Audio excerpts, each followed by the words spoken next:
Let's talk gaming. Also known as the world's most effective birth control, gaming has only gotten more popular in recent years. Nintendo Corporation announced record sales this year, stating that the new Nintendo Switch is the company's best-selling console to date. It took a top spot in the best-selling products of Black Friday 2018, which doesn't seem impressive until you find out that it outsold AirPods. Then again, there's only so many multimillionaires in the world. Nintendo is expected to sell 17.3 million more consoles worldwide. Competitors show similar forecasts too, for a grand total of 44.3 million consoles. Consumers are expected to spend $13.3 billion, yes, billion dollars, on just the consoles themselves, which is enough to build that wall. But we're not just talking video games. We're here to discuss video game obsession and when it goes too far. God damn it! Fuck you! Piece of shit! Yo, Zach! Fuck you! Zach! Okay, that's fucked up. What did that TV do to the kid? Steal his girlfriend? Wait. Never mind. Video games have existed since the 80s. However, with new marketing techniques comes a fascinating increase of popularity in gaming. For example, in 2017, Epic Games released Fortnite, where a character lands on an island and must forage for weapons and supplies in order to build structures and fight other gamers. The last surviving player wins. You hunt down your friends, and even better, if you injure them, you can kill them with an axe while they crawl helplessly on the ground. But wait, there's more. The characters wear fun, colorful costumes. Now everyone can join in. It's like one big simulated mass shooting, except people actually care about Fortnite. Kids are obsessed with this game. I'm sure some of you have seen it before. The dances, the skins, all of it. Apparently, this is the new normal.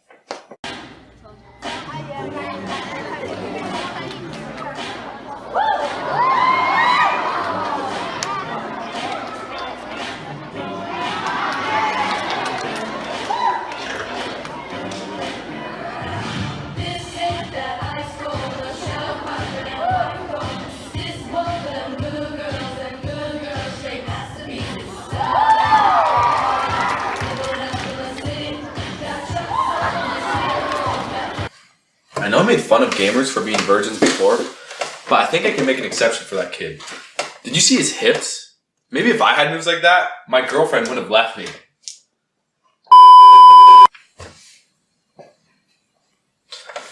Anyways, so there's no doubt that there's an obsession with these games, but some are beginning to grow concerned, even calling it a gaming addiction.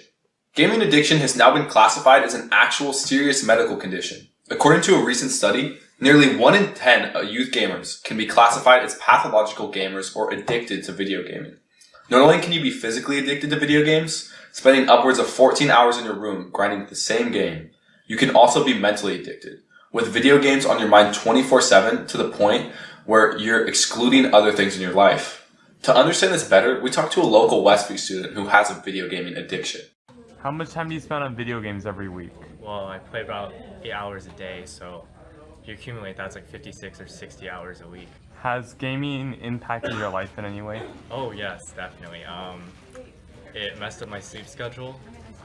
For one, I actually developed this really interesting 30-minute nap sleep schedule. I sleep at 2, sleep for 30 minutes, then play games, then sleep for another 30 minutes. That's my sleep schedule. I rarely eat. I don't do homework. My grades have been slipping. I think it's a really big impact in my life. So do you think gaming addiction is a real problem? Oh, no, definitely not. It was all worth it. I got silver last season. It was all worth it. According to the World Health Organization, video game addiction has 3 characteristics: prioritizing gaming over other interests, impaired control while gaming, and escalation of gaming despite negative consequences. Like losing your girlfriend? Shut up. There are extremely negative side effects to being a game addict as well. Lauren Croach, a marriage blogger, wrote an article about how her husband was addicted to video games to the point where it ruined her entire marriage. Or look at this other clip from a family with a child affected by a video gaming addiction.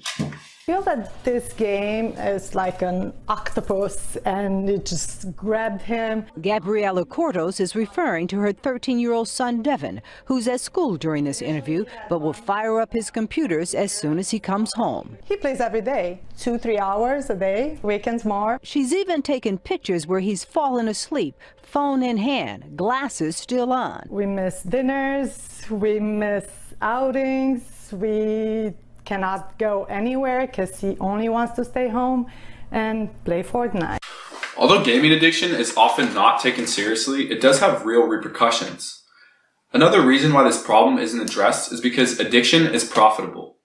See, today's games rely on in-game microtransactions to survive. Users pay money to get virtual goods such as skins, which are in-game items that change the appearance of your character. It's like going shopping, except you pay and get nothing tangible in return. You might be thinking to yourself, who pays money for this? Or this? Or this? But I guess there has been far larger expenditures of money on far more useless things. How much money have you spent on video games? I would say around $400 just for League, probably more for other games. Here are some numbers. League of Legends made nearly $1 billion in profit in 2018, and Fortnite made $3 billion. It's kind of amazing that there's a successful business model that involves a customer paying without receiving anything tangible in return. Kids who play Fortnite are notorious for spending their parents' money on in-game purchases, like this bunny costume, which goes for $15. In a survey of 1,000 Fortnite players, 69% say they've spent an average of $85 in the game, which is free to play. $85? Imagine spending $85 on something that makes you less likely to get laid. So, basically, the longer you play, the more you pay, and the more profit gaming companies get to collect. Kids are addicted, and these companies are just milking all the money out of them. Fortnite is a bit like Juul. They say it's not marketed to kids, but is it really coincident that e-cigarette juice is flavored like candy? And while there's nothing inherently wrong with spending on virtual products, Epic Games maintains a constant onslaught of new, expensive skins so that kids will feel the need to purchase them in order to keep up with the latest trends. Just like cigarette corporations, these companies are preying on addiction. If that's hard to imagine, just imagine these kids playing games while smoking. These companies are so good at taking advantage of youth that they offered Kevin Spacey a management position. As a response, parents are taking action. One mom took to the internet, posting a video begging the Fortnite creators to change their ways and give her son back. Some schools have even posted warnings against the game. Games are so addictive that people send their loved ones to video game rehab centers. Check this out. Restart is the first video game addiction rehab in the United States. It's treated over 275 gaming addicts since it started 9 years ago and currently has a waiting list to get in. People tend to think it can't be real, but they are misled, because if you're a gaming addict and you're actively gaming, your brain is going to light up the same way someone who's high on cocaine, the same way their brain lights up. Cash has a point. Gaming companies hire psychologists to help design their games to be more fun and to hook people to play for longer. On a serious note, it really is quite sad that many of these kids are being taken advantage of. One can only hope that these problems will be dealt with in the near future. How could someone be so sick to take advantage of a child's addiction for profit? Speaking of sick, are you sick and tired of sucking at Fortnite? Are you sick and tired of being made fun of in front of your friends? Then I have just the thing for you. Hi, my name's Brad, and I'm the head coach here at Easy Learning. My team of dedicated coaches is willing to do anything, and I mean anything, to let you be the best Fortnite player that you can be. Some techniques we teach are stealth in the most dire situations,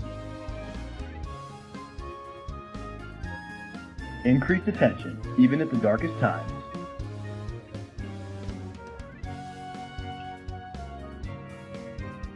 and overall, just how to be a Fortnite beast. We believe in you. All we need is your parents' credit card number, the 3 digits on the back, the expiration date and year, and you'll be drowning in #VictoryRoyal in no time.